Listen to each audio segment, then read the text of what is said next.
काय झालं? मैत्रिणीकडे गेली होतीस ना? आलीस? टेन्शन मध्ये दिसते भरपूर. का ग? काय आलं? माझ्या मैत्रिणीचा ना डिवोर्स झाला. का ग? कसं काय? तिच्या नवऱ्याची ना 7-8 लपडे बाहेर पडली. काय बात करते? त्यातरी मी तिला सांगत होते देखण्या मुला संग लग्न करू नको म्हणून. तिला मी माझंच उदाहरण दिलं. बघ बरं मी केलंय का?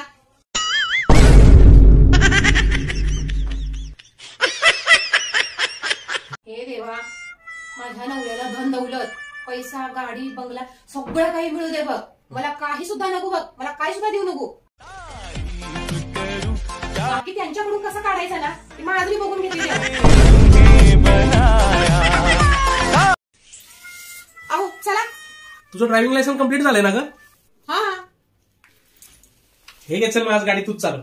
पण मी तर पेट्रोलची गाडी चालवायला शिकले आणि तुमची गाडी तर डिझेलवर चालणारी आहे ना. तुम्ही पण ना समजून घेत नाही.